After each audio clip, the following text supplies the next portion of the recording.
Hey everyone, welcome back to another journey through history's darker corridors. Before we dive in, hit that like button if you're ready for some medieval medical madness. And don't forget to subscribe if you enjoy these deep dives into the past. Drop a comment telling me where you're watching from and what time it is for you. It's always amazing to see our global community gathering for these stories. Tonight, we're stepping into a world where your local barber wasn't just there to trim your beard or style your hair. Picture this. You walk into what looks like a normal barbershop, but the same hands that just gave someone a fresh haircut are about to perform surgery on the next customer. The same chair, the same tools, the same person, but wildly different procedures. Get comfortable, maybe dim those lights, and let's explore the twisted world of medieval barber-surgeons. Trust me, after tonight, you'll never look at a red and white barber pole the same way again. Number 1. The two-in-one profession. Imagine walking down a medieval street, desperate for a haircut. You spot the familiar sight of a barber's shop, push open the wooden door, and immediately notice something's off. Sure, there's the usual smell of soap and the glint of sharp blades, but there's also the distinct metallic scent of blood and the soft moaning of someone in pain coming from the back room. Welcome to the world of the medieval barber-surgeon, where a trim and a surgery were just different items on the same menu. This wasn't some weird historical accident. It made perfect sense to medieval minds. Think about it. Who else in your average medieval town had the steadiest hands, the sharpest blades, and daily experience cutting things with precision? The barber, of course. These guys spent their days wielding razors millimeters from people's throats, carefully navigating around ears and noses. If you could trust someone to shave your face without slicing your jugular, why wouldn't you trust them to remove that suspicious lump on your arm? The medieval world operated on different logic than ours. There were no medical schools churning out doctors with decades of training. There were no sterile hospitals with specialized surgical suites. There was just practical knowledge passed down from master to apprentice. And if you were good with a blade, you were good with a blade, whether you were trimming hair or trimming off infected toes. But here's where it gets really interesting. The church, which controlled most formal education and medical knowledge, had a little problem with surgery. They believed that shedding blood was beneath the dignity of learned men. Priests and monks, who were often the most educated people around, were forbidden from performing any procedure that involved cutting into human flesh. Ecclesia abhorret sanguine. The church abhors blood was their motto. This left a massive gap in medical care. People still needed procedures done. They still needed teeth pulled, wounds stitched, and infected limbs removed. Someone had to do it, and if the educated elite wouldn't dirty their hands with blood, well, the working-class barbers were more than happy to step in and expand their business model. The result was a profession that sounds completely insane to modern ears. Craftsmen who could give you the finest haircut in town, then immediately perform life-saving surgery with the same tools. They were part beautician, part emergency room doctor, part dentist, and part surgeon all rolled into one. Their shops became the medical centers of medieval towns. Need a shave? See the barber. Need a tooth pulled? Same guy. Need an arrow removed from your shoulder? Yep, still the same guy. Need your hair styled for your wedding? The very same hands that just amputated someone's gangrenous finger were ready to make you look your best. What's truly wild is how successful this system actually was. These barber surgeons developed techniques and skills that, while crude by today's standards, were remarkably effective for their time. They became masters of human anatomy through pure hands-on experience. They knew which cuts healed fast and which ones festered. They learned to read the signs of infection, to spot when someone was losing too much blood, to work quickly before their patients passed out from pain. But perhaps the strangest part of this whole arrangement was how completely normal it seemed to medieval people. A barbershop wasn't just a place to get groomed. It was a community health center. People would gather to watch procedures, to gossip about who was getting what done, to seek advice about their own medical problems. The barber-surgeon wasn't just a tradesman. He was a central figure in community life. The guild system formalized this bizarre combination. The Barber-Surgeons Guild, established in various forms across Europe, officially recognized haircutting and surgery as parts of the same profession. Members were required to demonstrate proficiency in both areas. You couldn't just be good at trimming beards. You also had to prove you could successfully remove kidney stones or set broken bones. This dual nature created some interesting professional dynamics. A barber surgeon's reputation rested on both his aesthetic skills and his surgical success rate. Word would spread not just about who gave the best shave, but also about who could remove a cataract without blinding you or who could pull a tooth without breaking your jaw. Bad reviews in either area could ruin your business. The economic incentive was clear too. Why limit yourself to just cutting hair when you could also charge for medical procedures? A simple haircut might earn you a few copper coins, but successfully treating a wealthy merchant's infected wound could set you up for months. The medical side of the business was where the real money was, which incentivized barbers to expand their skills into increasingly complex procedures. What's fascinating is how this system reflects the medieval understanding of the human body. To them, there wasn't a sharp distinction between cosmetic care and medical treatment.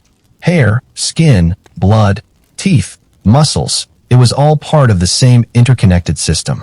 If you understood how to work with one part, you could probably figure out the rest. This holistic approach actually had some benefits. Barber surgeons often noticed health problems during routine grooming that might otherwise go undetected. They'd spot skin conditions while cutting hair, notice infected gums while trimming beards, or feel swollen lymph nodes while working around the neck. In an era with no regular medical checkups, your barber might be the first person to notice something was wrong. The tools of the trade reinforced this dual identity. A typical barber surgeon's kit contained razors sharp enough for the closest shave and precise enough for delicate surgery, scissors that could trim hair or cut through tissue, and basins that served for washing hair or catching blood during procedures. The same leather strop that kept a razor perfect for shaving also kept it ready for surgical use. But this convergence of hair care and health care created some uncomfortable realities that we'll explore in the coming segments. The same lack of medical knowledge that made this system seem logical also made it incredibly dangerous. The same practical approach that made barber surgeons accessible and affordable also made their treatments often brutal and sometimes deadly. As we'll see, the medieval barber surgeon was both a godsend and a nightmare. A crucial healthcare provider whose methods would horrify modern medical professionals, but whose services were often the only thing standing between medieval people and death from conditions we consider minor today. Number 2. Bloodletting and leeches. Picture this scene. You wake up in medieval times feeling under the weather. Maybe you have a headache, or you're running a fever, or your stomach's been bothering you. You drag yourself to the local barber surgeon, hoping for relief. Instead of prescribing rest or herbal tea, this medical professional takes one look at you and declares the problem obvious. You have too much blood. The solution? He's going to drain some of it out of you with a razor blade. Welcome to bloodletting, the most popular medical treatment of the medieval world and possibly the most misguided medical practice in human history. For over 1,000 years, European medicine was absolutely convinced that most diseases could be cured by releasing excess or corrupted blood from the patient's body. And who better to perform this delicate procedure than your friendly neighborhood barber surgeon, already expert in the precise use of sharp blades? The theory behind bloodletting came from ancient Greek medicine, specifically from a guy named Galen who lived in the 2nd century. Galen believed the human body contained 4 fundamental fluids called humors: blood, phlegm, yellow bile, and black bile. According to this theory, illness occurred when these humors fell out of balance. Since blood was considered the most volatile and dangerous of the 4 humors, draining excess blood was thought to restore balance and cure disease. Medieval physicians embraced this theory with an enthusiasm that bordered on obsession. Got a fever? Too much hot blood. Time for bloodletting. Feeling depressed? Blood's making you sluggish. Let's drain some out. Having trouble sleeping? Your blood's too agitated. A good bleeding will calm it down. Broken bone? Headache? Skin condition? Stomach problems? The answer was almost always the same: bloodletting. But here's where barber surgeons came in. Educated physicians, those rare individuals who had attended universities and could read Latin medical texts, considered bloodletting beneath their dignity when it came to actually doing it themselves. They would diagnose the need for bloodletting, determine how much blood should be removed, and prescribe the treatment. But the actual cutting? That was manual labor, and manual labor was for tradesmen. Enter the barber surgeons, who were more than happy to add this lucrative service to their repertoire. They developed a whole arsenal of bloodletting techniques, each designed for different conditions in different types of patients. The most common method was venesection, making a cut directly into a vein and letting blood flow out into a bowl. The barber surgeon would tie a tourniquet around the patient's arm to make the veins bulge, then make a careful incision with a sharp blade called a fleam. The fleam looked like a tiny sword with a triangular blade, designed specifically for opening veins cleanly. Different veins were thought to treat different conditions. The median cubital vein in the crook of the elbow was popular for general illness. Veins in the forehead were opened for headaches and mental problems. Hand veins were used for local injuries. There were detailed charts showing which veins to open for which diseases, and barber surgeons memorized these like multiplication tables. The amount of blood removed varied wildly depending on the condition and the practitioner's beliefs. A gentle treatment might involve removing just a cup or two of blood. More aggressive treatments could drain a quart or more. Some patients were bled until they fainted, which was actually considered a sign that the treatment was working. The bad blood was finally gone. But cutting veins was just one method. Barber surgeons also practiced scarification, making multiple shallow cuts across the skin to let blood seep out slowly. They'd use special tools called scarificators that had multiple small blades, creating what looked like dozens of tiny paper cuts across the patient's back or arms. Then there were the leeches. If you think bloodletting with blades sounds unpleasant, consider the alternative, having dozens of blood-sucking worms attached to various parts of your body. Leeches were considered a gentler, more controlled form of bloodletting. The barber surgeon would place them strategically around the affected area and let them feed until they were full and dropped off naturally. Medieval leech therapy was surprisingly sophisticated. Barber surgeons maintained careful breeding programs to ensure a steady supply of healthy leeches. They knew which types worked best for different procedures, how many to use, and how to care for them between patients. Some specialized in leech treatment exclusively, becoming the medieval equivalent of specialist consultants. The leeches themselves were often stored in special jars or ponds near the barber shop. Patients would sometimes have to wait while fresh leeches were collected and prepared. The creatures were tested to make sure they were hungry and healthy. A sluggish leech was considered unreliable for medical treatment. What made leech bloodletting particularly popular was that it could be done almost anywhere on the body. Internal problems were treated by placing leeches on the corresponding external area. Stomach problems? Leeches on the abdomen. Headaches? Leeches on the temples. Hearing problems? Leeches in the ears. Yes, medieval people actually put live leeches in their ear canals, believing this would cure deafness and ear infections. The whole process had an almost ritualistic quality. Patients would arrive at the barber shop and be prepared for bloodletting like they were undergoing a religious ceremony. The barber surgeon would examine them, determine the best approach, and then carefully arrange their tools. The actual bloodletting was done with great ceremony and attention to detail. But here's the thing that modern medicine finds most horrifying about medieval bloodletting. It was almost always the wrong treatment. By removing large amounts of blood, barber surgeons were actually weakening patients who were already sick. People suffering from infections, injuries, or chronic diseases needed their blood to fight illness and heal wounds. Draining it out made them worse, not better. Even more disturbing, bloodletting was often prescribed for conditions that we now know were caused by blood loss in the first place. Patients who were anemic, suffering from internal bleeding, or in shock from blood loss would be prescribed more bloodletting as treatment. It was like trying to cure drowning by adding more water. The tools used for bloodletting were rarely sterilized between patients. The same fleam that opened one person's vein would be used on the next patient with maybe a quick wipe on a cloth. The same leeches might be reused multiple times. This meant that bloodletting sessions often spread diseases rather than curing them. Hepatitis, skin infections, and other bloodborne illnesses passed easily from patient to patient. Yet medieval people swore by bloodletting. They could see immediate effects. Patients often felt different after losing significant amounts of blood. They became pale, weak, and sleepy, which was interpreted as the bad humors being drained away. The fact that many patients died or became sicker after bloodletting was blamed on the treatment being performed too late or not extensively enough. Some of the most famous figures in medieval history were enthusiastic supporters of bloodletting. Kings and nobles had their personal barber surgeons who would bleed them regularly as preventive medicine. It was considered a sign of wealth and sophistication to have regular bloodletting sessions, like getting a massage at an expensive spa. The practice became so ingrained in medieval culture that people genuinely believed they could feel when they needed bloodletting. They'd wake up feeling full-blooded or complain that their blood felt thick and needed thinning. Barber surgeons encouraged this kind of thinking because it meant regular customers and steady income. What's particularly tragic is how long this practice persisted. Bloodletting remained a standard medical treatment well into the 18th and 19th centuries.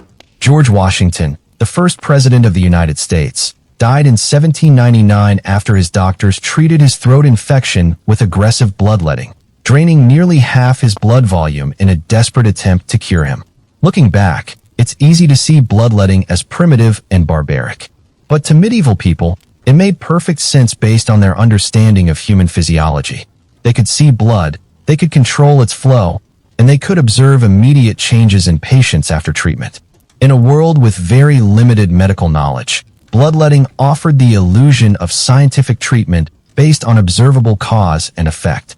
The tragedy is that this illusion of effectiveness probably killed more people than it saved. Medieval barber surgeons, convinced they were healing their patients, were often hastening their deaths through a treatment that seemed logical but was fundamentally flawed. It's a sobering reminder of how dangerous medical confidence can be when it's not backed up by accurate knowledge of human biology. Number 3. Amputation on the barber's chair. Close your eyes and imagine the most terrifying medical scenario you can think of.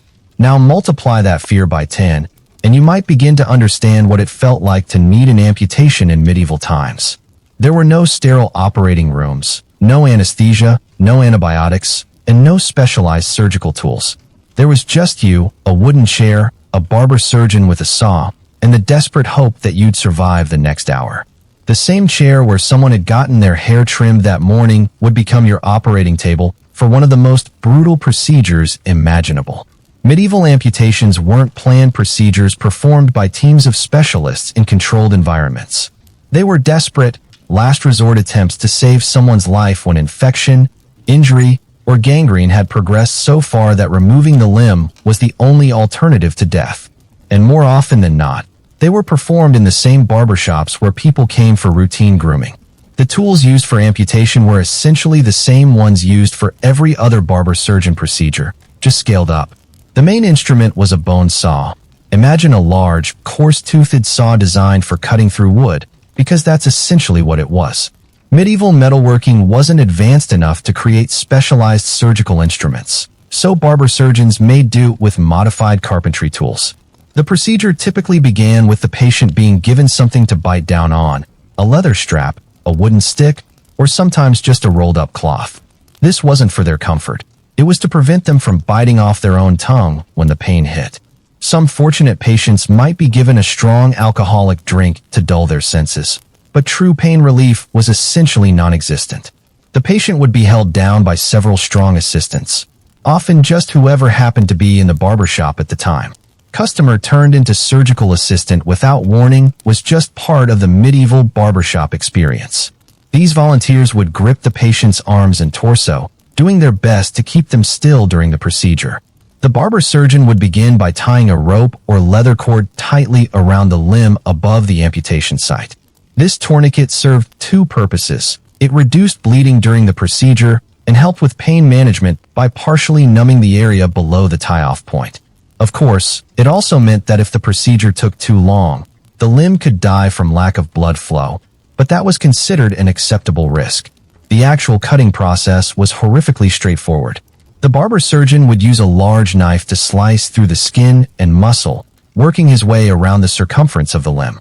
This part was often the most agonizing for the patient because knife cuts through flesh created intense, burning pain that the person could feel with full intensity. Once the soft tissue was cut away, the bone saw came into play. Sawing through human bone with a medieval-era tool was a grueling process that could take many minutes. The saw would bind and stick, requiring the barber surgeon to work it back and forth repeatedly.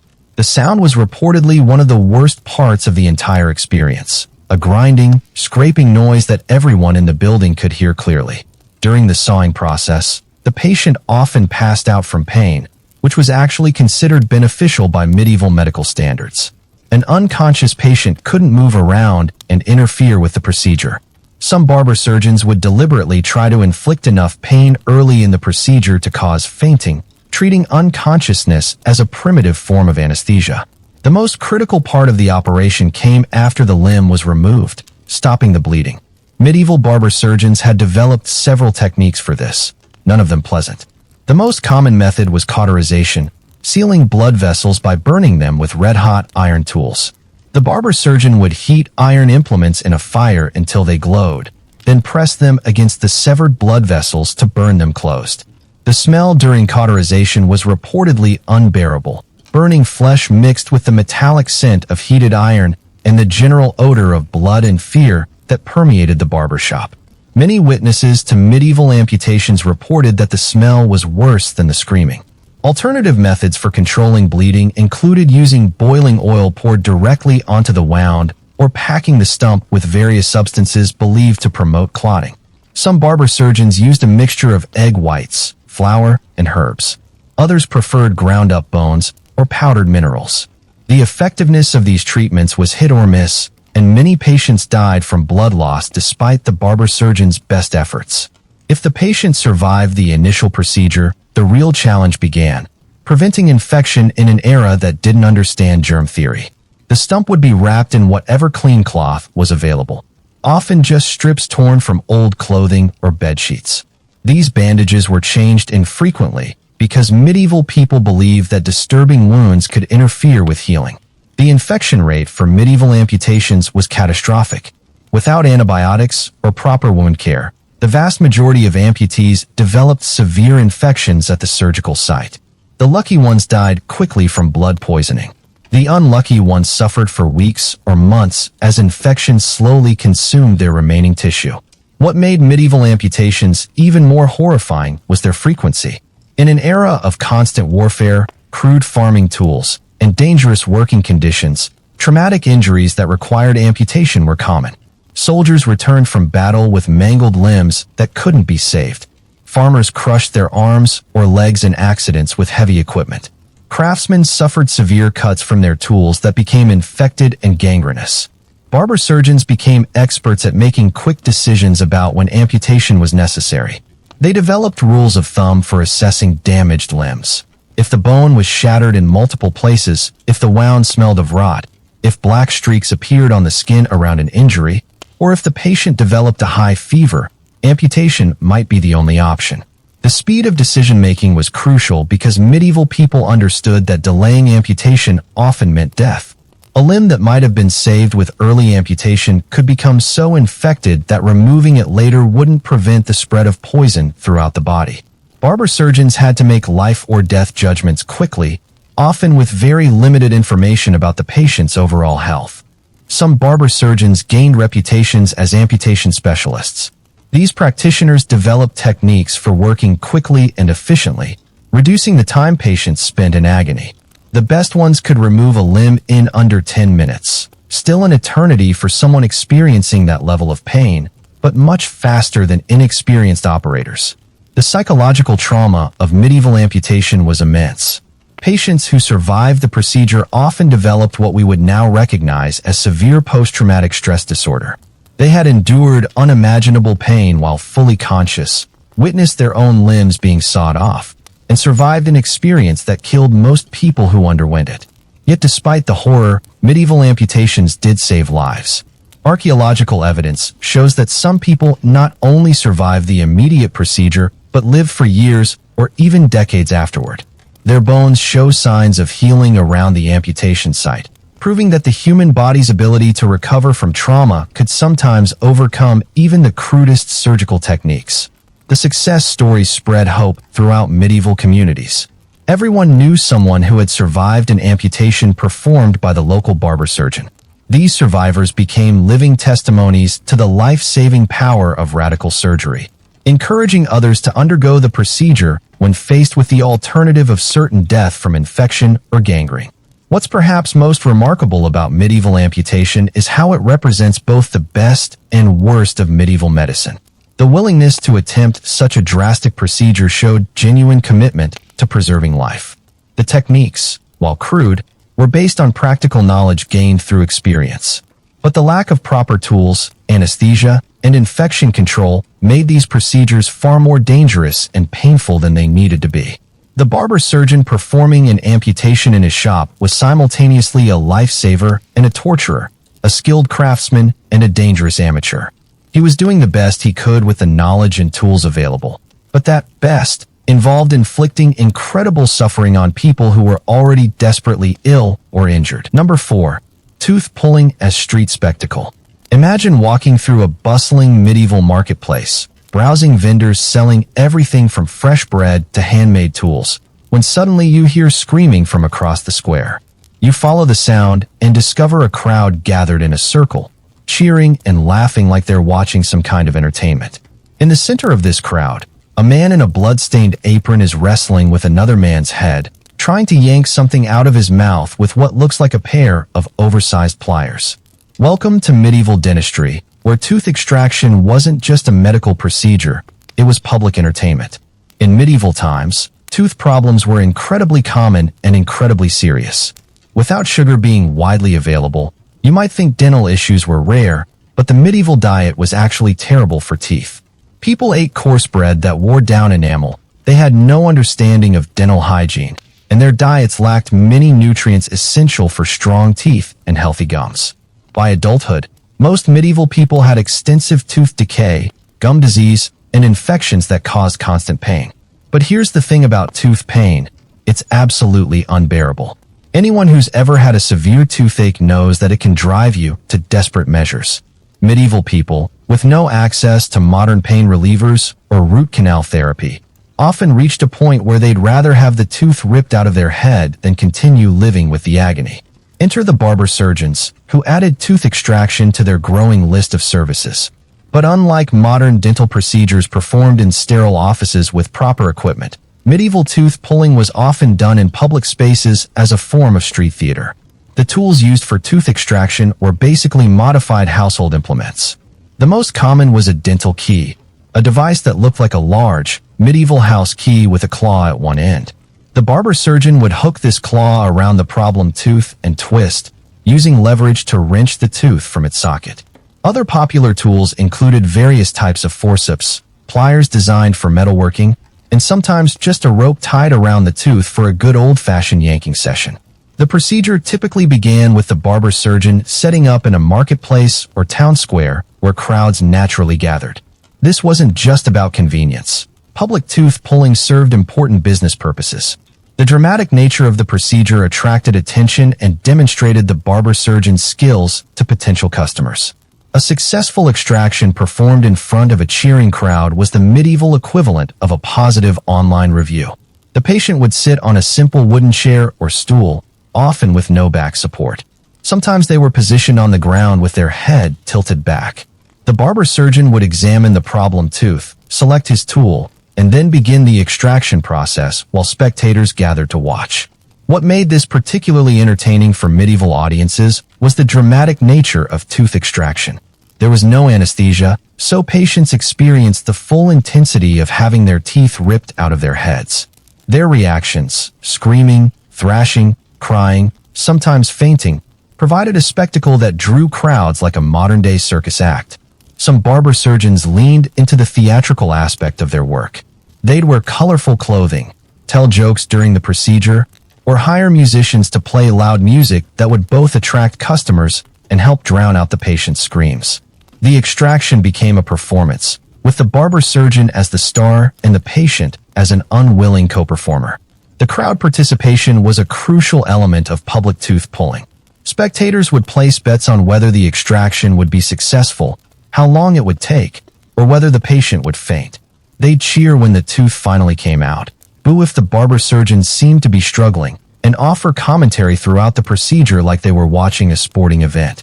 This public nature served several practical purposes beyond entertainment.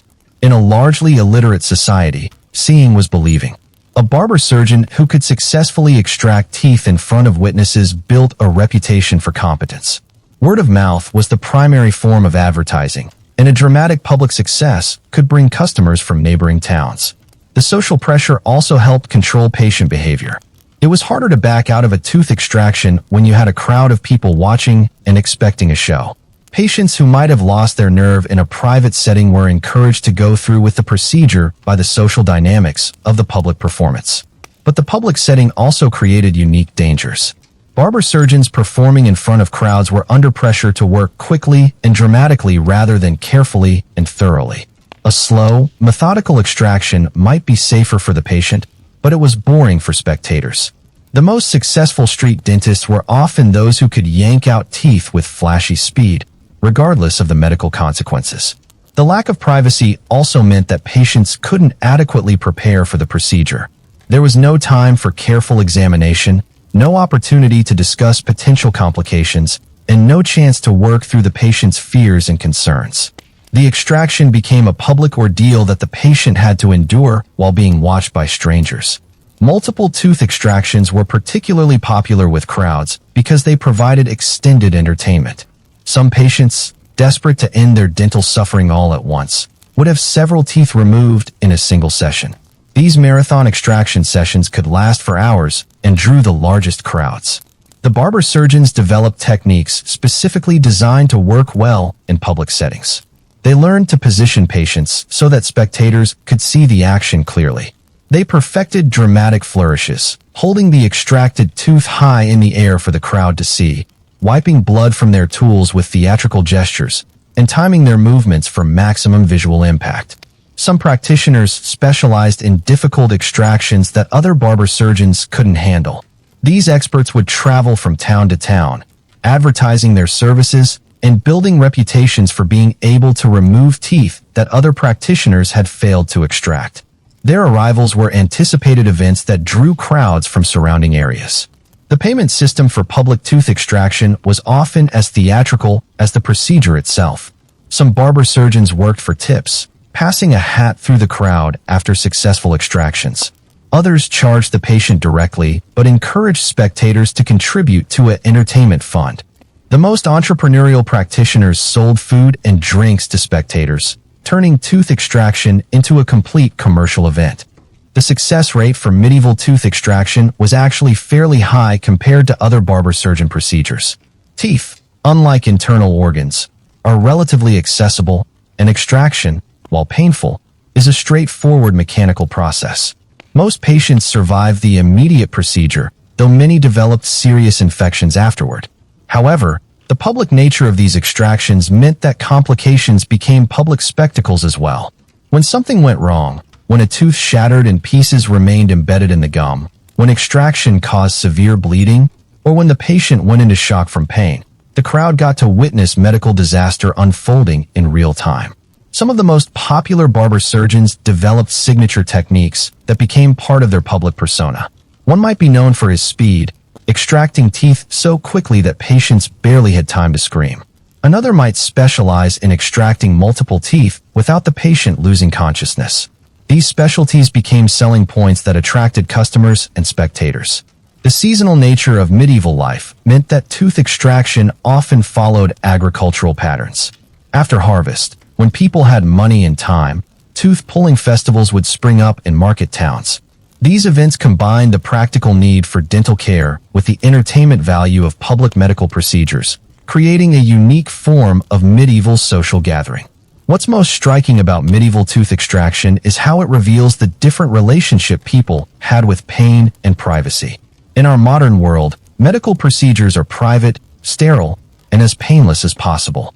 Medieval people not only accepted that medical treatment would be agonizing, they turned that agony into a form of public entertainment that brought communities together. The cheering crowds, the betting, the musicians, the theatrical performances, all of this was built around someone else's intense physical suffering. Yet this wasn't considered cruel or unusual. It was simply the way medical care worked in a world where privacy was a luxury and pain was an unavoidable part of life. Number 5. Branding, cauterizing, and boiling oil. If you thought medieval tooth extraction sounded painful, wait until you hear about their approach to wound treatment. Picture this. You've just suffered a deep cut from a farming accident, and you drag yourself to the local barber surgeon for treatment. Instead of gentle cleaning and bandaging, he takes one look at your wound and announces that he needs to burn it closed. not metaphorically burn it. Literally press red-hot iron against your torn flesh until it sears shut. Welcome to medieval wound care, where the cure often seemed worse than the injury itself. Medieval barber surgeons faced a fundamental problem that they didn't fully understand: infection. They could see that some wounds healed cleanly while others became putrid and killed patients. But they had no knowledge of bacteria or germ theory. What they did know, through painful trial and error, was that certain treatments seemed to prevent wounds from going bad. Unfortunately, most of these treatments involved deliberately inflicting additional trauma on patients who were already suffering. The most common technique was cauterization, sealing wounds by burning them with heated metal instruments. The theory behind this was actually somewhat sound, even if the understanding was wrong. Medieval practitioners noticed that wounds treated with fire were less likely to become infected, though they attributed this to burning out the corruption rather than killing bacteria.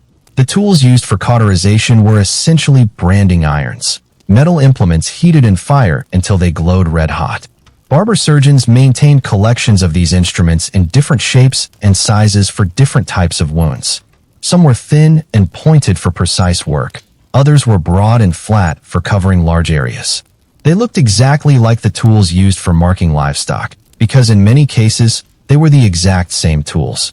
The procedure began with heating the cauterizing irons in a brazier or forge until they reached the proper temperature. The barber surgeon would test the heat by listening to the sizzle when the iron touched water or by observing the color of the glowing metal. Getting the temperature right was crucial. Too cool and the cauterization wouldn't work, too hot and it would cause unnecessary tissue damage. Meanwhile, the patient would be prepared for what was about to happen. They'd be held down by assistants, given something to bite down on, and positioned so the barber surgeon could access the wound easily. Some practitioners would count to 3 before applying the hot iron, while others preferred the element of surprise, believing it was kinder to act without warning. The actual cauterization was as horrible as it sounds. The red-hot iron would be pressed firmly against the wound, producing an immediate sizzling sound as flesh burned and blood boiled. The smell was reportedly one of the worst aspects of the entire procedure. Burning human tissue has a distinctive odor that witnesses described as unforgettable and nauseating. The pain was so intense that many patients passed out immediately, which was actually considered a positive outcome by medieval standards. Unconscious patients couldn't thrash around and interfere with the treatment.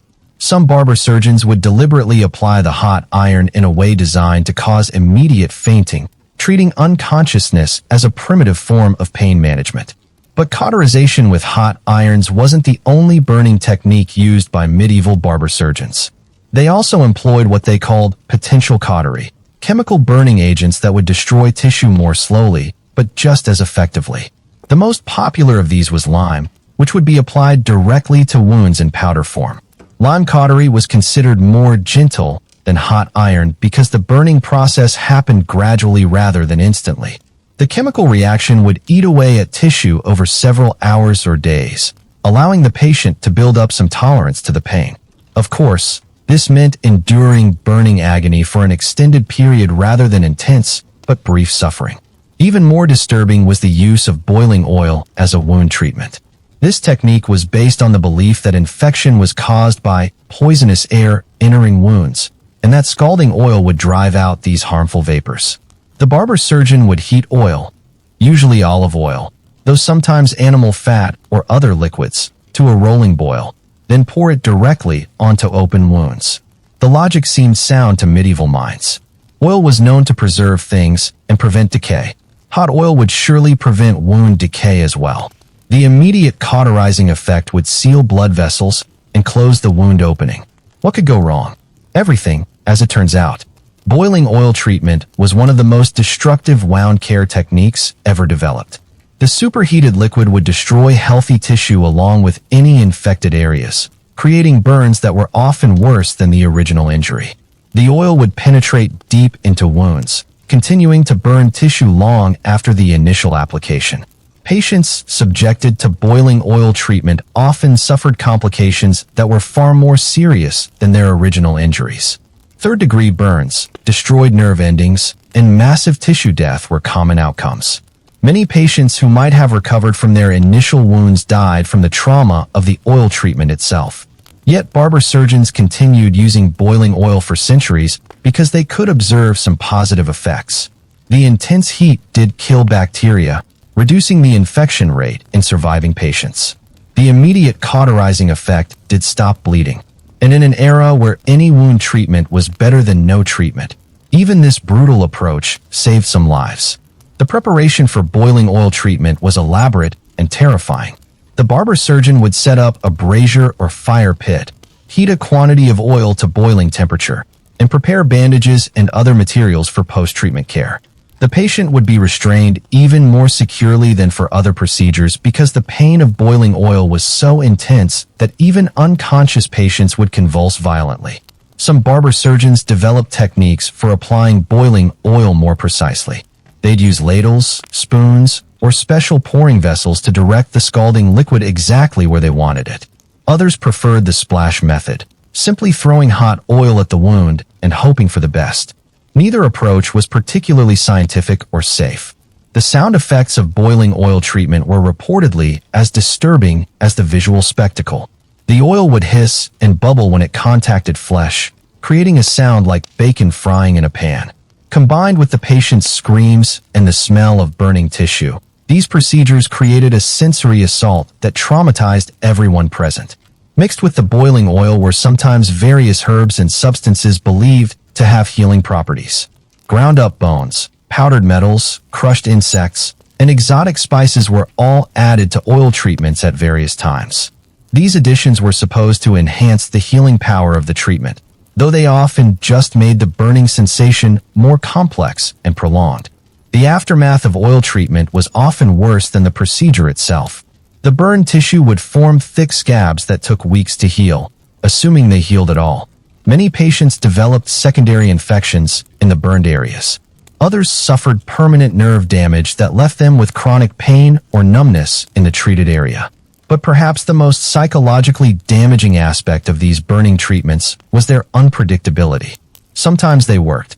The wound would heal cleanly and the patient would recover fully. Other times they caused horrific complications that led to amputation or death. Patients never knew which outcome they'd experience when they submitted to treatment. This uncertainty created a culture of desperate hope around medieval wound care. People would endure unimaginable pain because they'd heard stories of miraculous recoveries. The occasional success story would spread through communities, encouraging others to seek similar treatment even when the odds were against them.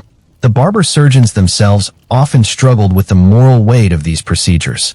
They could see the immediate suffering they caused, but they also witnessed the occasional dramatic recovery that seemed to justify their methods.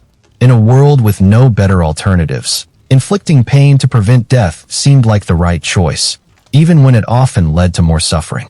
Some practitioners tried to develop less brutal versions of burning treatments. They'd use cooler oils, apply heat for shorter periods, or try to limit the burned area to just the immediate wound site. These modifications sometimes reduced the immediate trauma, but they also reduced the treatment's effectiveness at preventing infection. The tools and techniques used for burning treatments became increasingly sophisticated over time. Barber surgeons developed specialized equipment for heating oils to precise temperatures, measuring devices for controlling the amount applied, and timing methods for determining how long to continue treatment. This growing complexity made the procedures seem more scientific and legitimate, even though they remained fundamentally brutal. What's most disturbing about medieval burning treatments is how they reveal the different relationship people had with pain and healing. In our modern world, we expect medical treatment to reduce suffering. Medieval people expected medical treatment to cause suffering. The worse the immediate pain, the more effective the treatment was assumed to be. This mindset created a feedback loop where the most painful treatments were considered the most powerful. Patients who didn't experience extreme agony during treatment worried that they weren't being cured properly. Barber surgeons who developed gentler techniques were sometimes viewed as less skilled or less committed to their patients' recovery. The social pressure to endure burning treatments was immense. Refusing such treatment was seen as cowardly or foolish, especially when infection threatened life. families and communities would encourage suffering patients to submit to cauterization or oil treatment, viewing the temporary agony as preferable to the permanent loss of a loved one. Yet despite their brutality, these burning treatments did represent genuine medical knowledge gained through experience. Medieval barber surgeons had correctly observed that heat could prevent wound infection, even if they didn't understand why. Their techniques, while crude and dangerous, were based on real cause and effect relationships that they discovered through trial and error. The legacy of medieval burning treatments is complex. They saved some lives while destroying others. They demonstrated human ingenuity in the face of medical ignorance, but also human capacity for inflicting suffering in the name of healing. Most importantly, they remind us how medical knowledge progresses, not through sudden breakthroughs, but through centuries of painful trial and error where patients pay the price for their doctor's education. Number 6. Barbers as battlefield surgeons. War has always been humanity's most effective teacher of emergency medicine, and medieval battlefields were brutal classrooms where barber surgeons learned to treat the most horrific injuries imaginable. When arrows were flying and swords were swinging, there were no hospitals to retreat to, no trained medical teams standing by, and definitely no specialized surgical equipment. There were just barber surgeons with their basic toolkits, doing whatever they could to keep soldiers alive long enough to fight another day. The medieval battlefield was a medical nightmare beyond modern comprehension.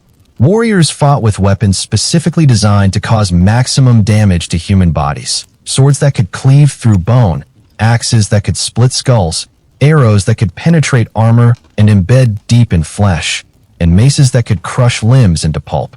When these weapons met human flesh, the results were catastrophic injuries that would challenge even modern trauma surgeons.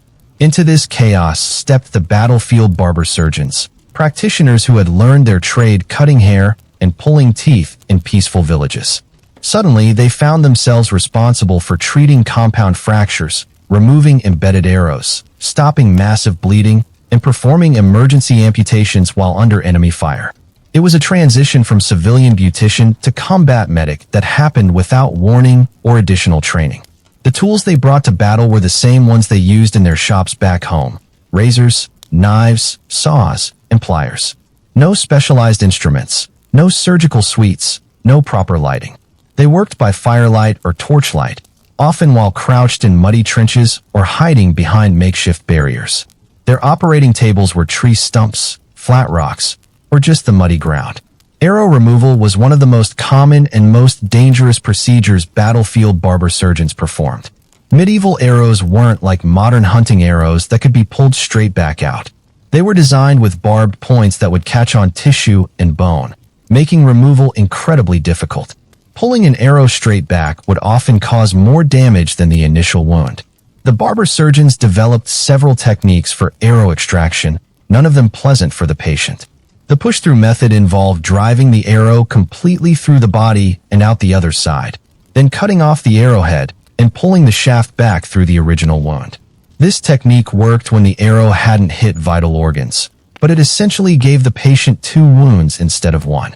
Another approach was the cut-down method, where the barber surgeon would make incisions around the arrow entry point, carefully exposing the arrowhead and working it free without damaging surrounding tissue. This required steady hands and good light, 2 things that were rarely available on medieval battlefields. For arrows that had penetrated bone, the procedures became even more complex. The barber surgeon might have to chisel away pieces of bone to free embedded arrowheads, or break bones intentionally to create space for extraction. These procedures were performed on fully conscious patients with no pain relief beyond whatever alcohol might be available. Sword wounds presented different challenges. Clean cuts from sharp blades actually healed relatively well if they didn't sever major blood vessels or organs. But medieval swords weren't always sharp, and combat conditions meant that many wounds were ragged tears rather than clean cuts. These jagged injuries were prone to infection and difficult to stitch closed. The battlefield barber surgeons developed crude but effective techniques for closing sword wounds. They used whatever materials were available: strips of leather, plant fibers, even horsehair, to stitch wounds shut. The needles were often just sharpened pieces of bone or metal. The thread was rarely sterilized, An infection was almost guaranteed, but immediate closure was often the difference between life and death from blood loss. Crushing injuries from maces, hammers, and other blunt weapons were among the most difficult to treat. These injuries would shatter bones and pulverize tissue without creating clean wounds that could be easily treated. Barber surgeons often had to feel around inside mangled limbs with their fingers, trying to assess damage and remove bone fragments by touch alone. Amputation on the battlefield was even more brutal than the barbershop version. There was no time for careful preparation, no opportunity to explain the procedure to the patient, and often no choice about whether to operate. A soldier with a mangled limb that was clearly beyond saving would be held down and have the damaged parts sawed off as quickly as possible, with the primary goal being to get him back into the fight. The speed required for battlefield surgery led to the development of techniques that prioritized efficiency over patient comfort. Barber surgeons learned to work with incredible speed, completing procedures in minutes that might take hours under normal circumstances. They developed shortcuts and aggressive methods that would be considered malpractice in civilian practice, but were necessary for battlefield survival. Pain management on the battlefield was virtually non-existent. The lucky soldiers might get a swig of strong alcohol before procedures, but most had to endure surgery with no pain relief at all. Some barber surgeons learned to knock patients unconscious with blows to the head, a dangerous technique that sometimes caused more problems than it solved, but at least provided temporary relief from surgical pain. The psychological pressure on battlefield barber surgeons was immense. They worked surrounded by the sounds of combat, clashing metal, screaming horses, dying men calling for help. They had to make life or death decisions in seconds, often working on multiple patients simultaneously while trying to avoid becoming casualties themselves. Triage, the process of deciding which patients to treat first, was a skill that battlefield barber surgeons learned through bitter experience. They had to quickly assess who could be saved, who was beyond help, and who could wait for treatment. These decisions were often based on military usefulness rather than medical need. A soldier with a minor wound who could return to combat might receive treatment before a severely injured man who would never fight again. The working conditions were appalling even by medieval standards. Barber surgeons operated in the mud, in the rain, in freezing cold or blazing heat. Their workspace was contaminated with blood, dirt, and worse. They had no way to wash their hands between patients, no clean water for cleaning wounds, and no fresh supplies when their materials ran out. Supply management became a crucial skill for battlefield barber surgeons. They learned to improvise bandages from torn clothing, to use wine or ale for cleaning wounds when water wasn't available, and to repurpose weapons as surgical tools. A sword could become a bone saw, a knife could serve as a scalpel, and a heated spear point could cauterize wounds. The learning curve for battlefield medicine was steep and deadly. Barber surgeons who made mistakes didn't just lose patients. They might lose entire battles if key warriors died from improper treatment. They learned to recognize which wounds were immediately fatal, which ones required immediate intervention, and which ones could be treated later. Communication with patients was often impossible due to language barriers, combat noise, or the patient's condition. Barber surgeons learned to work by observation and touch, reading the signs of shock, blood loss, and infection without being able to ask patients about their symptoms. They developed nonverbal methods for calming frightened soldiers and preparing them for painful procedures. The social dynamics of battlefield medicine were complex.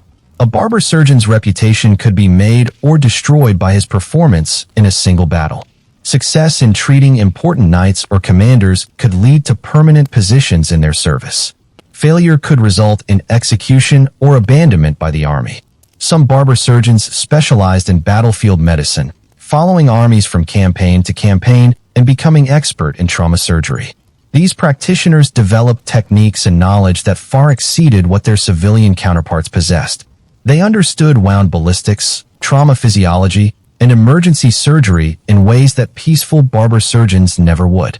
The mortality rate for battlefield surgery was catastrophic, but it was still better than no treatment at all. Soldiers who received immediate attention from barber surgeons had a significantly higher survival rate than those who were left to fend for themselves. Even crude, dangerous surgery was often preferable to bleeding to death in a muddy field. The experience gained on medieval battlefields advanced surgical knowledge in ways that peaceful practice never could have. Barber surgeons learned to work quickly under pressure, to improvise with limited resources, and to treat injuries that rarely occurred in civilian life. This knowledge eventually filtered back to civilian practice, improving medical care for everyone. But the psychological toll on the barber surgeons themselves was enormous. They witnessed suffering and death on an industrial scale, made impossible decisions about who lived and who died, and often worked until they collapsed from exhaustion. Many developed what we would now recognize as severe post-traumatic stress disorder. The relationship between barber surgeons and soldiers was unique. These medical practitioners weren't military personnel, but they shared the dangers and hardships of campaign life. They earned the respect and gratitude of the warriors they treated, forming bonds that often lasted long after the battles ended. What's most remarkable about medieval battlefield surgery is that it worked at all. With no understanding of infection, limited tools, and working conditions that would appall modern medics, these barber surgeons still managed to save lives and keep armies functional. Their techniques were crude and their methods were brutal, but they represented the best medical care available to medieval warriors. The legacy of battlefield barber surgeons is complex. They were both healers and participants in the machinery of war. They saved lives while enabling the continuation of violence. They advanced medical knowledge through practical experience gained from human suffering. Most importantly, they demonstrated that even under the worst possible conditions, human beings will still try to heal each other. Number 7. Instruments of horror. Walk into any medieval barber surgeon's workshop, and you'd immediately understand why these practitioners struck fear into the hearts of their patients. Arranged on wooden shelves and hanging from iron hooks were collections of instruments that looked less like medical tools and more like devices designed for medieval interrogation chambers. Every blade was oversized, every point was threatening, and every tool seemed capable of inflicting far more damage than it was meant to heal. The reason these instruments looked so terrifying is simple. They weren't originally designed for medical use. Medieval metalworking was expensive and time-consuming, so barber surgeons made do with modified versions of tools intended for completely different purposes. Carpentry tools became surgical instruments, kitchen knives became scalpels, and farming implements became specialized medical devices. The centerpiece of any barber surgeon's collection was a set of razors, but these weren't the delicate instruments we might imagine. Medieval razors were massive blades, often 6 inches long and 2 inches wide, with edges that could slice through leather as easily as facial hair. They had to be large and sharp because medieval metalworking couldn't produce the fine, precise edges that modern razors possess. These oversized razors served double duty in the barber surgeon's practice. During the morning, they might be used for shaving customers' faces and trimming hair. By afternoon, the same blades were being used to make surgical incisions, perform bloodletting procedures, or scrape away infected tissue. The transition from beauty tool to surgical instrument happened without even cleaning the blade in many cases. Bone saws were perhaps the most intimidating instruments in the medieval medical arsenal. These were essentially woodworking saws with coarse, widely spaced teeth designed to cut through hard material quickly. When applied to human bones during amputation procedures, they created jagged, splintered cuts that were almost impossible to heal cleanly. The bone saws were maintained much like carpentry tools because that's essentially what they were. They'd be sharpened with files, oiled to prevent rust, and stored in the same way a carpenter would store his equipment. The only difference was that these saws were regularly covered in human blood and bone fragments rather than wood shavings. Dental extraction tools were particularly horrifying to behold. The dental key, used for removing stubborn teeth, looked like a medieval torture device crossed with a bottle opener. It had a long handle for leverage and a curved, claw-like end that would hook around the tooth. The design was actually quite clever from an engineering perspective, but the visual effect was terrifying. Tooth forceps came in various sizes, but all of them looked like oversized pliers designed for grabbing and twisting. Some had serrated gripping surfaces to get better purchase on slippery teeth, while others had curved jaws designed to match the shape of specific types of teeth. Seeing these instruments laid out in rows gave patients a clear preview of exactly how their teeth would be ripped from their heads. Cauterizing irons were among the most psychologically disturbing tools because their purpose was immediately obvious. These were literally branding irons designed to burn human flesh, stored in collections like medieval torture implements. They came in various shapes, some pointed for precise work, others flat for covering large areas, and some with decorative patterns that would leave permanent marks on patients' skin. The process of heating cauterizing irons was itself a source of terror for waiting patients. The barber-surgeon would build a fire or light a brazier, then heat the irons until they glowed red-hot. The sight of these glowing implements, combined with the smell of heating metal and the knowledge of what was about to happen, created psychological trauma before the procedure even began. Fleams, the specialized knives used for bloodletting, were designed specifically for opening veins, and they looked every bit as dangerous as their purpose suggests. These triangular blades were razor-sharp and came in sets of different sizes for opening different blood vessels. They were often stored in leather cases like expensive cutlery, which somehow made them seem even more ominous. The fleam cases themselves became symbols of the barber-surgeon's practice. A practitioner would carry his fleam case like a badge of office, and the quality of the case and its contents indicated his skill and success. Wealthy barber-surgeons had elaborately decorated fleam cases with multiple blades, while poorer practitioners made do with simple leather pouches containing basic instruments. Trepanning tools, used for drilling holes in patients' skulls, were among the most specialized and frightening instruments in the medieval medical kit. These devices looked like carpentry augers, but were designed for boring through human bone. The drill bits were often hand-forged and came in various sizes depending on the size of hole needed in the patient's head. The trepanning process required several specialized tools working together. Besides the drill itself, there were guides for positioning the hole correctly, scrapers for removing bone fragments, and probes for exploring the open skull. Each tool looked more threatening than the last, and collectively they resembled a torture kit designed specifically for heads. Surgical needles were necessarily large and crude compared to modern instruments. Medieval metalworking couldn't produce fine, sharp needles, so barber-surgeons used thick, blunt instruments that were essentially small skewers. These needles had to be strong enough to push through tough tissue and large enough to carry heavy thread, but the result was instruments that looked more like small spears than delicate surgical tools. The thread used with these needles was equally crude. Barber-surgeons used whatever strong fibers were available: leather strips, plant fibers, animal sinews, or horsehair. The needles had to be large enough to pull these coarse materials through tissue, which made them intimidating to patients who could clearly see exactly what was going to be pushed through their flesh. Forceps and clamps came in bewildering varieties, each designed for grasping different types of tissue or foreign objects. Some looked like oversized tweezers, others resembled small vices, and the largest ones could have been mistaken for blacksmithing tools. All of them were designed to grip firmly, which meant they often caused as much damage as the injuries they were meant to treat. Arrow extractors were specialized tools that looked like medieval can openers crossed with fishing hooks. They were designed to catch onto embedded arrowheads and pull them free, but the process often required cutting and tearing tissue to create space for removal. These tools were evidence that medieval warfare created specialized medical problems that required specialized solutions. Cupping vessels, used for bloodletting procedures, were glass or horn containers that looked like small bowls but served a much more sinister purpose. They were heated and applied to incisions to create suction that would draw blood out of the patient's body. The sight of these innocent-looking vessels filled with dark blood was deeply disturbing to medieval patients. The maintenance and storage of these instruments created additional psychological pressure for patients.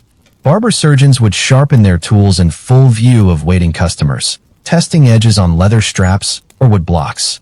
The sound of metal being sharpened while someone waited for surgery was a form of psychological torture that began long before the actual procedure. Many instruments were decorated or personalized by their owners, which somehow made them seem more threatening rather than less. A bone saw with an elaborately carved handle or a fleam case with intricate metalwork suggested that the owner took pride in his tools and used them frequently enough to justify expensive customization. The collection and display of instruments became a form of advertising for successful barber surgeons. Customers could judge a practitioner's skill and experience by examining his tool collection. More instruments suggested greater expertise, while well-maintained tools indicated professional competence. But for patients, this display was often their first glimpse into the level of violence their treatment would involve. Some barber surgeons specialized in particular procedures and developed tool collections focused on their specialties. An amputation specialist might have an extensive collection of different saws and cutting implements, while a dental specialist might focus on extraction tools. These specialized collections were even more intimidating because they suggested the practitioner performed these brutal procedures regularly. The psychological impact of seeing these instruments was often worse than the procedures themselves. Modern medical tools are designed to be non-threatening and reassuring, but medieval instruments looked exactly like what they were: devices designed to cut, crush, burn, and remove parts of the human body. There was no attempt to hide their violent nature behind sleek design or comforting aesthetics. What makes these instrument collections particularly disturbing is how they reveal the mechanical nature of medieval surgery.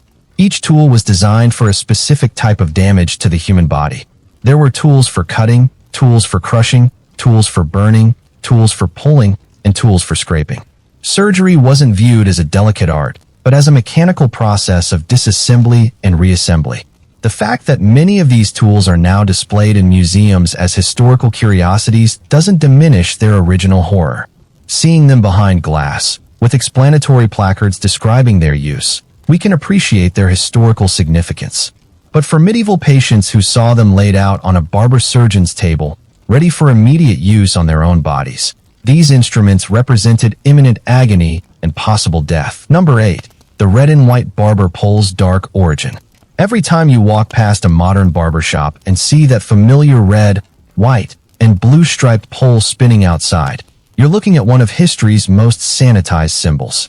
That cheerful, candy cane-colored advertisement for haircuts and shaves has origins so dark and disturbing that most people would never guess what it actually represents. It's not a symbol of grooming and beauty. It's a monument to medieval medical brutality that somehow became cute and commercial.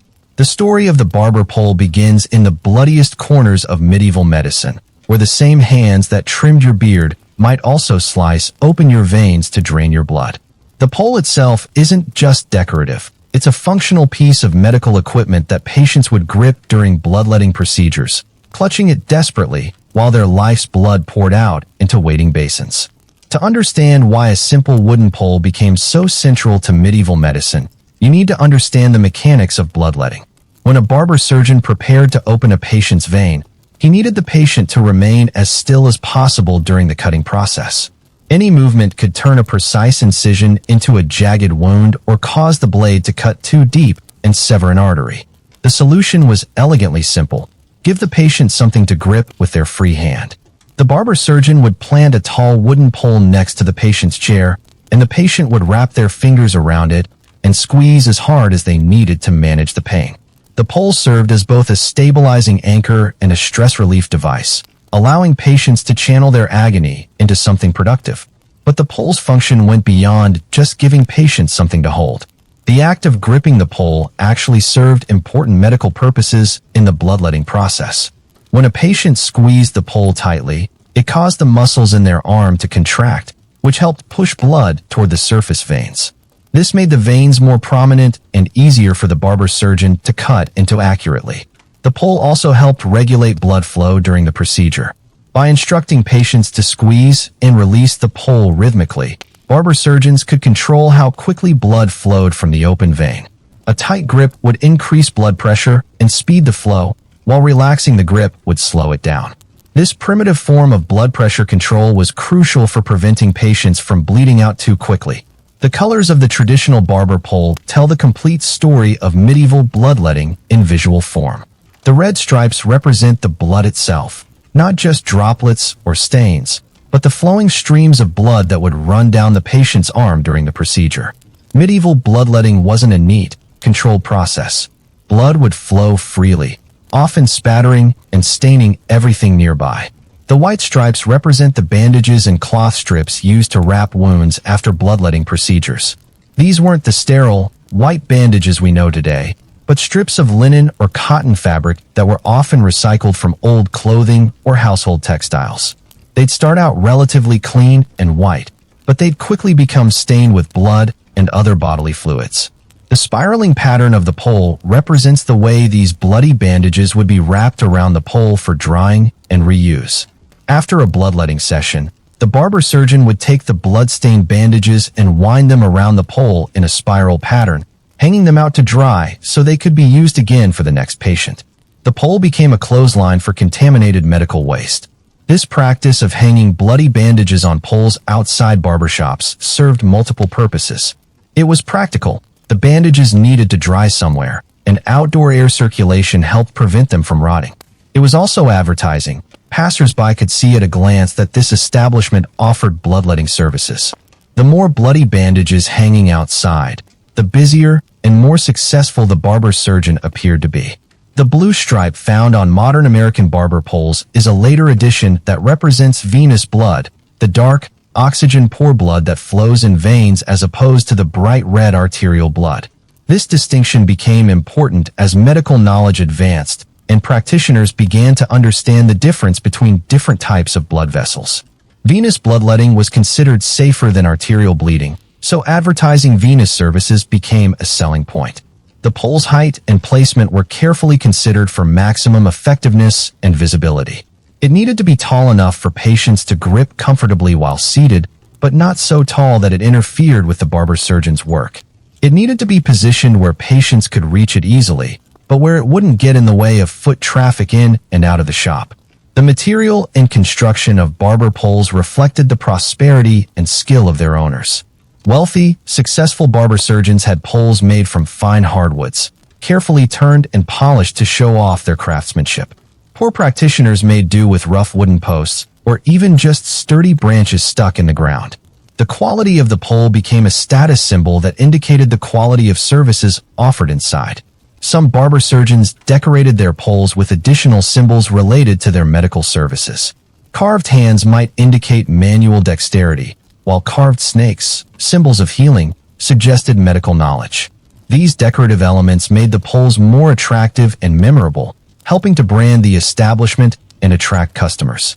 The spinning mechanism found on modern barber poles is a much later innovation, added when the poles became purely decorative rather than functional. The spinning motion serves no medical purpose. It's simply a way to make the static symbol more eye-catching and dynamic. But it does echo the original function of the pole as something that moved and changed during use. In medieval times, the condition of a barbershop's pole told customers a lot about the establishment's business. A pole heavily stained with blood indicated frequent bloodletting procedures and suggested an experienced practitioner. A clean pole might indicate either a new business or one that didn't offer medical services. Fresh bandages hanging on the pole showed that the shop was currently active and busy. The transition from functional medical equipment to decorative advertising symbol happened gradually over centuries. As medical knowledge advanced and bloodletting fell out of favor, the poles lost their original purpose but remained as traditional symbols of the barbering profession. The bloody bandages disappeared first, replaced by painted stripes that echoed the original spiraling pattern. Guild regulations in medieval Europe often specified how barber poles should be displayed and maintained. These rules were designed to prevent fraud and ensure that customers could easily identify legitimate barber-surgeon establishments. The pole became an officially recognized symbol that carried legal weight. Displaying one falsely could result in fines or imprisonment. Different regions developed variations in barber pole design and color schemes. Some areas used different colors to indicate different services: red for bloodletting, white for tooth extraction, blue for surgery. These regional variations helped customers understand what services were available without needing to read signs or ask questions.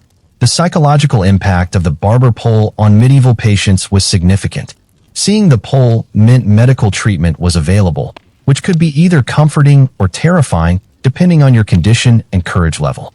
For many people, gripping that pole was the last pleasant sensation they'd experience before undergoing agonizing medical procedures. The pole also served as a gathering point for community medical discussions. People would congregate around barber poles to discuss health problems, share stories of treatments, and debate the skills of different practitioners. The area around the pole became an informal medical forum where knowledge and gossip were exchanged freely. What's most remarkable about the barber pole's evolution is how completely its dark origins have been forgotten. Modern people see it as a quaint, cheerful symbol of personal grooming and self-care. They have no idea they're looking at a monument to medieval medicine's most brutal and misguided practices. The sanitization of the barber pole's symbolism reflects our modern discomfort with medical history's violent chapters. We prefer to remember the past as cleaner and gentler than it actually was, editing out the suffering and focusing on the progress. The barber pole's transformation from blood-stained medical equipment to cheerful advertising symbol is the perfect example of how we remake history to suit our contemporary sensibilities. Yet understanding the true origin of the barber pole gives us valuable insight into how far medical practice has evolved. That spinning symbol outside your local barbershop represents centuries of human progress in understanding pain, infection, and proper medical treatment. It's a reminder that even our most mundane symbols often carry profound historical weight. Number 9. Infection, death, and practice on the poor. In the rigid social hierarchy of medieval Europe, your economic status didn't just determine where you lived or what you ate. It determined whether you lived or died when you needed medical treatment. The harsh reality of medieval medicine was that poor people weren't just customers of barber-surgeons. They were test subjects, practice dummies for experimental techniques that wealthy patients would never have to endure. This wasn't necessarily malicious on the part of the barber-surgeons. They genuinely believed they were providing valuable medical care to people who otherwise couldn't afford any treatment at all. But the practical effect was that the poor served as unwilling participants in a massive, unregulated medical experiment that lasted for centuries. The economics of medieval medical care created this exploitative system almost inevitably. Wealthy patients could afford to pay for experienced barber surgeons who had proven track records of success. They could demand the best tools, the cleanest facilities, and the most conservative treatments. Rich patients were valuable customers who needed to be kept alive and satisfied to maintain the practitioner's reputation and income.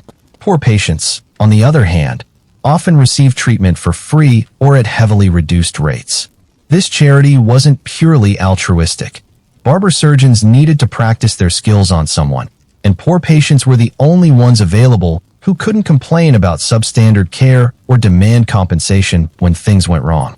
The result was a two-tier medical system where the wealthy received relatively safe, conservative treatments while the poor got experimental procedures that no one was quite sure would work. A rich merchant with a broken arm might get a simple splint and careful monitoring. A poor peasant with the same injury might get an experimental new-setting technique that the barber-surgeon wanted to try out. Surgical training in the medieval period was entirely based on apprenticeship and hands-on experience. Young men learned the trade by watching experienced practitioners, assisting with procedures, and eventually performing operations themselves under supervision. This learning process required a steady supply of patients who could serve as training cases, and those patients were invariably poor. The apprenticeship system created additional layers of risk for poor patients. A wealthy person seeking treatment would be examined and treated by the master barber surgeon himself, with years of experience and established techniques. A poor patient might be assigned to an apprentice who had never performed the required procedure before, using the poor person's body as a learning opportunity. These training procedures were often performed in groups, with multiple apprentices watching and learning from each case. A poor patient might find themselves surrounded by students who were taking notes, asking questions, and discussing their condition like they were examining a piece of equipment rather than a human being. The tools and equipment used on poor patients were often the oldest and least reliable in the barber surgeon's collection. While wealthy patients might get procedures performed with sharp, well-maintained instruments, poor patients were more likely to get treatment with dull blades, worn-out saws, and makeshift tools. This wasn't necessarily intentional cruelty. Good tools were expensive and needed to be preserved for paying customers. The quality of materials used in treating poor patients was correspondingly lower. Wealthy patients got clean bandages made from good cloth, while poor patients were wrapped with whatever scraps were available.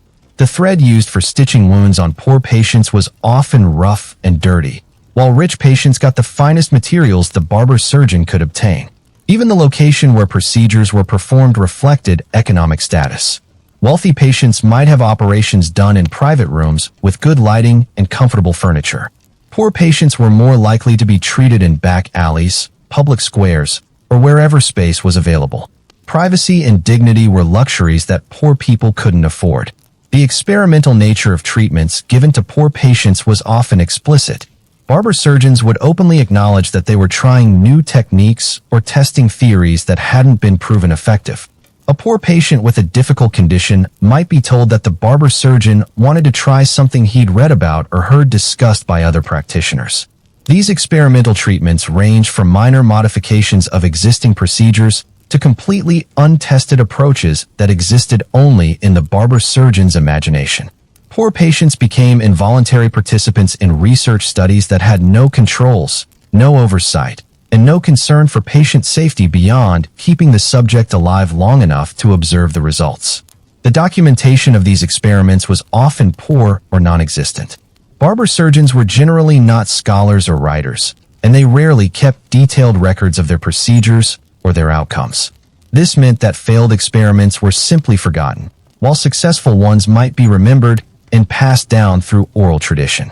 The poor patients who died in failed experiments were erased from medical history. The infection rates among poor patients were catastrophically high compared to wealthy ones.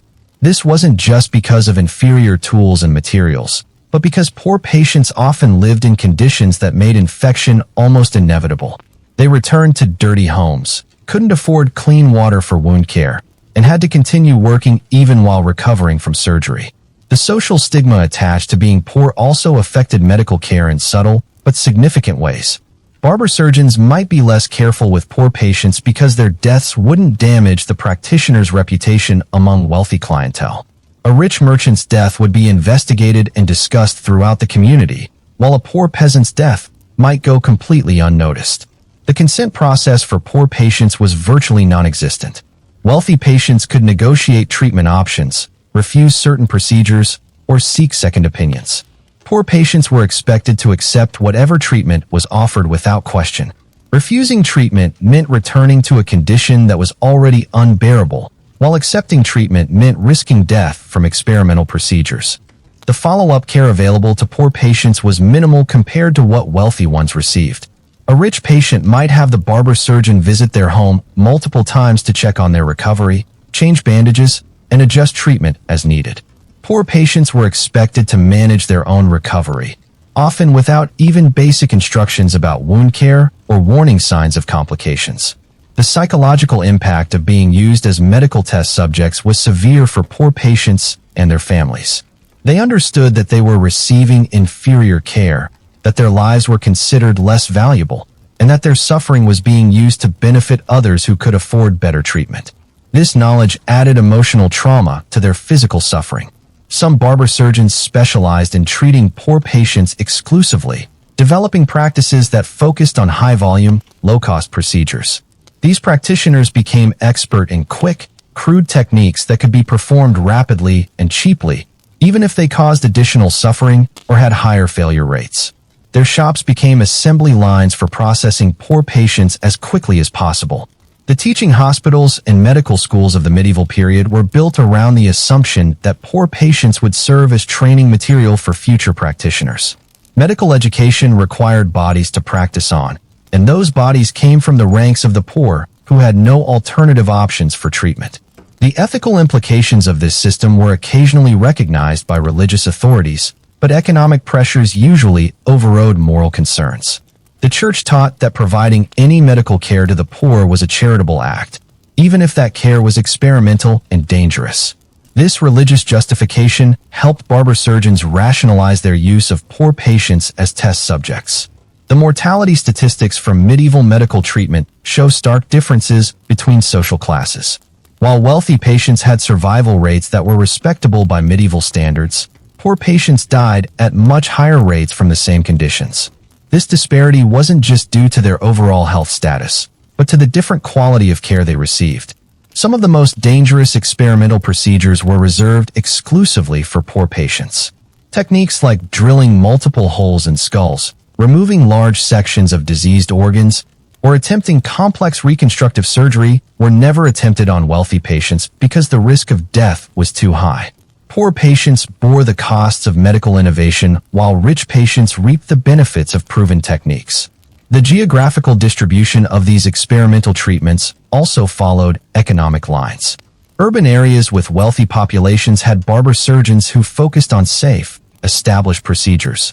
Rural areas and poor neighborhoods had practitioners who were more willing to try untested treatments because their patients had fewer alternatives and less social power. The long-term consequences of failed experimental treatments on poor patients were often horrific. Unlike wealthy patients who might receive ongoing care for complications, poor patients who suffered from botched experimental procedures were abandoned to deal with the consequences on their own. Permanent disabilities, chronic pain, and disfigurement were common outcomes that no one bothered to track or address. The development of surgical techniques through experimentation on poor patients created a strange dynamic where medical knowledge advanced through the suffering of the powerless while benefiting the privileged. Each successful technique had been perfected through multiple failures on poor patients who paid the price for medical progress with their lives and health. The economic incentives of this system were powerful and self-reinforcing. Barber-surgeons who developed successful new techniques through experimentation on poor patients could charge higher fees to wealthy clients for proven procedures. The poor subsidized medical innovation not just with their bodies, but by enabling practitioners to offer premium services to those who could afford them. Documentation from medieval guild records occasionally reveals the explicit nature of this two-tier system. Guild regulations sometimes specified different standards for treating rich and poor patients, acknowledging that the quality of care would vary based on the patient's ability to pay.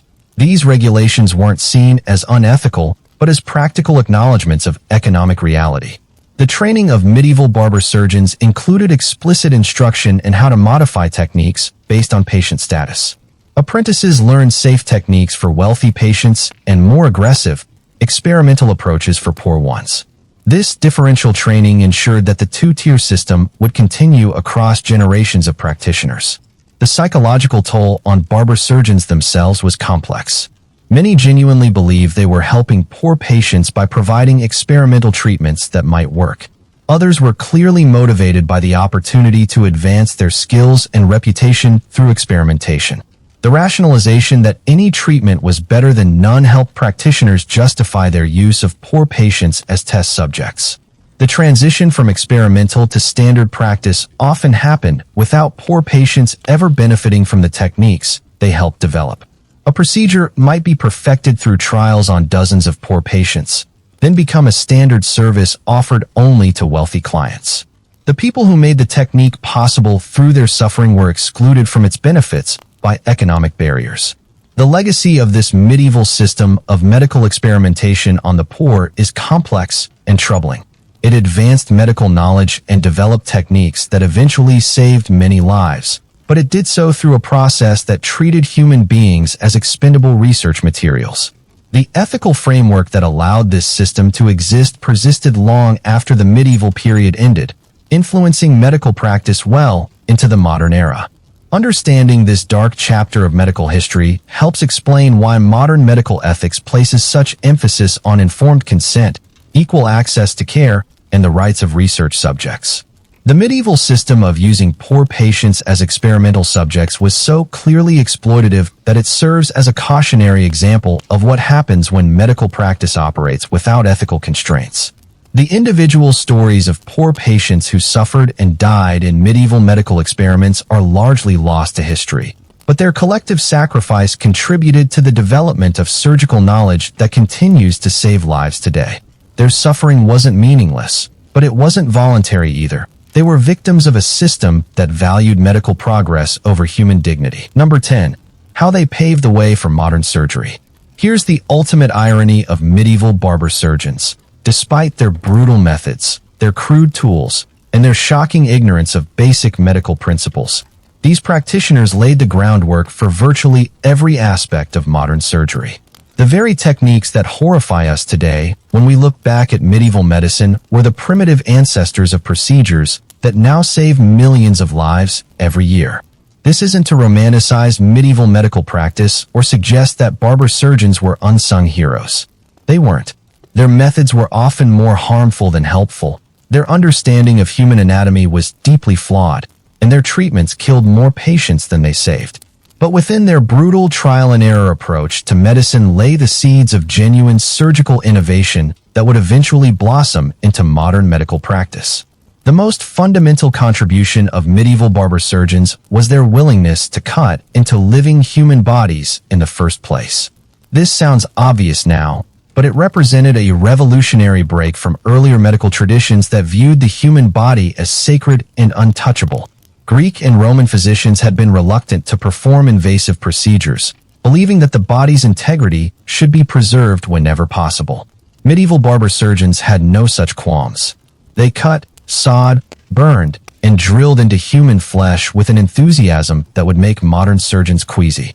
This aggressive approach to medical intervention established the basic principle that sometimes you have to hurt patients in order to help them, a concept that remains central to surgical practice today. Their development of amputation techniques, while crude and dangerous, established principles of limb removal that are still followed in modified form. Medieval barber surgeons learned through bitter experience where to cut to minimize bleeding, how to shape stumps for optimal healing, and which patients were strong enough to survive the procedure. Their basic understanding of amputation anatomy was remarkably accurate, even if their methods were barbaric.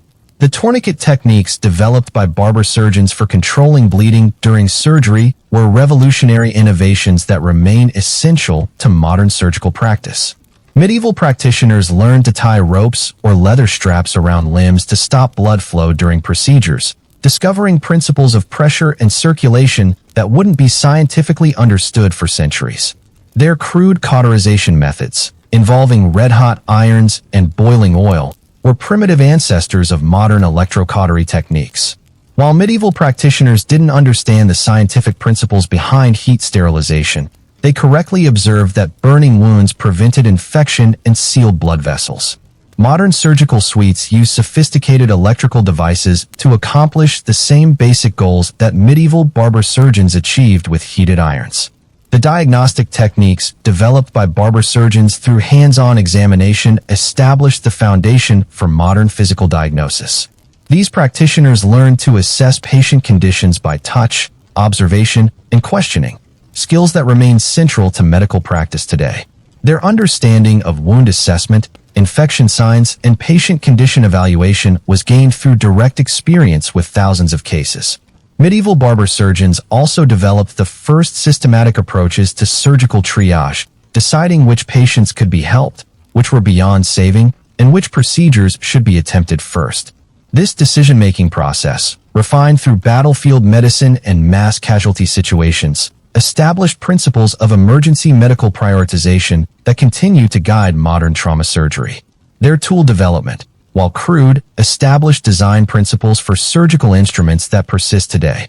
The basic shapes and functions of medieval surgical tools, cutting, grasping, drilling, suturing, remain the fundamental categories of modern surgical instruments. The evolution from medieval bone saws to modern surgical saws shows clear continuity in design philosophy, even as materials and precision have improved dramatically. The apprenticeship training system used by medieval barber surgeons established the hands-on learning model that continues to characterize surgical education.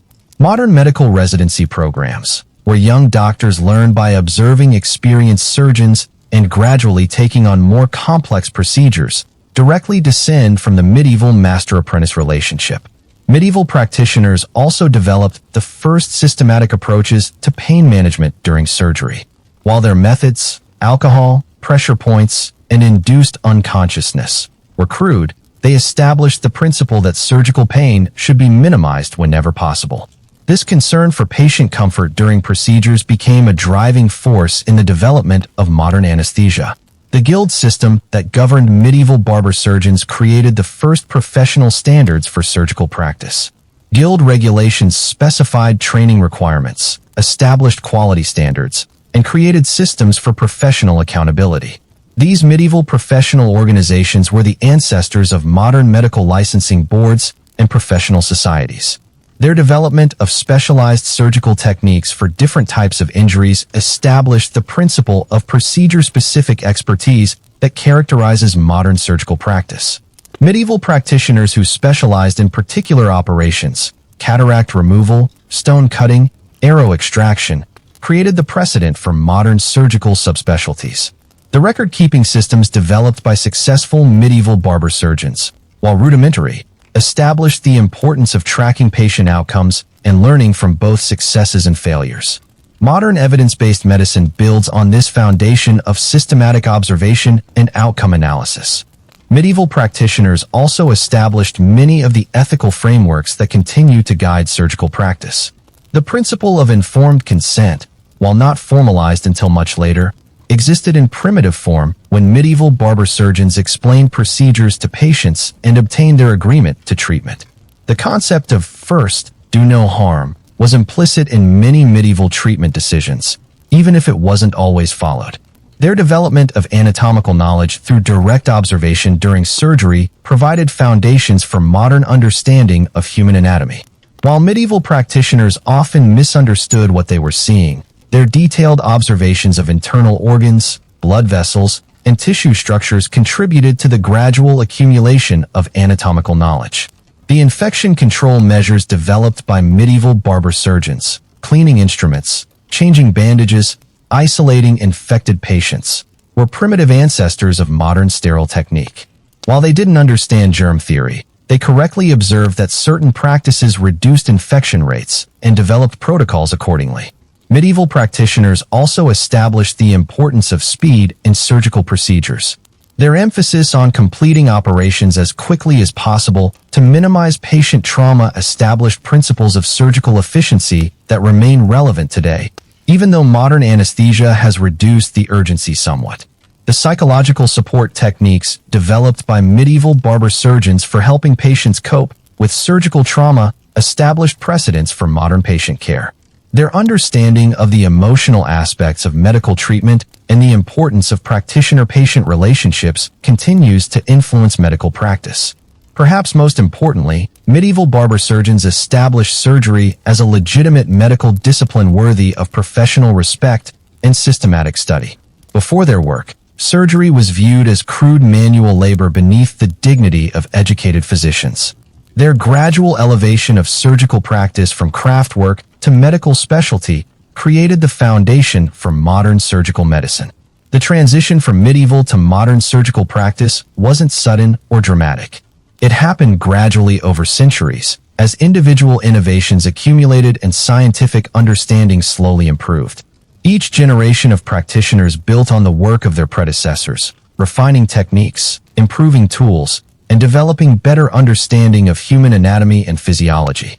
The scientific revolution of the 16th and 17th centuries provided the theoretical framework that medieval barber surgeons had lacked, but the practical techniques and approaches they had developed remained largely intact. Modern surgery is essentially medieval surgery performed with better tools, better understanding, and better support systems. The legacy of medieval barber surgeons is complex and contradictory. They were both healers and harm causers, innovators and practitioners of dangerous quackery, lifesavers and killers. But their willingness to experiment, their commitment to hands-on learning, and their development of practical surgical techniques established the foundation for modern medical practice. Today's cardiac surgeons, neurosurgeons, and trauma specialists are the intellectual descendants of medieval barber surgeons who pulled teeth in public squares and amputated limbs with carpentry tools. The path from medieval barbershop to modern operating room is marked by centuries of gradual improvement, but the basic principles established by those early practitioners continue to guide surgical practice today. Understanding this historical continuity helps us appreciate how medical knowledge develops through accumulated experience rather than sudden breakthroughs. The medieval barber surgeons' willingness to try new approaches, learn from failures, and gradually improve their techniques established the experimental methodology that continues to drive medical progress. Their story also reminds us that medical progress often comes at a tremendous human cost. The patients who suffered and died under medieval surgical techniques paid the price for medical knowledge that benefits us today. Their sacrifice, voluntary or otherwise, contributed to the development of treatments that now save millions of lives. The transformation of the barber-surgeon from neighborhood craftsman to respected medical professional reflects the broader evolution of medicine from traditional craft to scientific discipline. But the hands-on, practical approach that characterized medieval surgical practice continues to distinguish surgery from other medical specialties that rely more heavily on diagnostic technology and pharmaceutical treatment. In the end, the dark and brutal world of medieval barber-surgeons gave birth to the sophisticated, life-saving art of modern surgery. Their legacy is written in every successful operation performed today, every life saved through surgical intervention, and every technique that traces its origins back to those crude but determined practitioners who were willing to cut into human flesh in the hope of healing rather than harm. And there you have it, the complete, horrifying, and ultimately inspiring story of medieval barber-surgeons. From the blood-soaked chairs where haircuts and amputations happened side by side, to the experimental procedures performed on helpless poor patients, to the surprising innovations that laid the groundwork for modern surgery. The next time you see a red and white barber pole, remember what those colors really represent. Think about the patients who gripped those poles while their blood flowed into waiting basins. Remember the screaming crowds gathered around public tooth extractions. Consider the brutal reality behind what we now remember as quaint medieval customs. But also remember the courage, both of the practitioners who worked with crude tools and limited knowledge, and of the patients who submitted to treatments that must have seemed like torture. Their suffering wasn't in vain. Every surgical success today builds on knowledge gained through centuries of medieval medical trial and error. History isn't always pretty. Sometimes the most important progress comes from the darkest places. The medieval barber-surgeons remind us that human beings have always been willing to endure incredible suffering in the hope of healing, and that medical knowledge advances through the accumulated experience of countless practitioners and patients whose names are lost to history. Thanks for joining me on this journey through the darker corners of medical history. Hit that like button if you enjoyed this deep dive, subscribe if you want more stories like this, and let me know in the comments what other historical topics you'd like me to explore. Until next time, remember, we've come a long way, but we got here through the dedication and sacrifice of people who came before us, even when their methods seem horrifying by today's standards.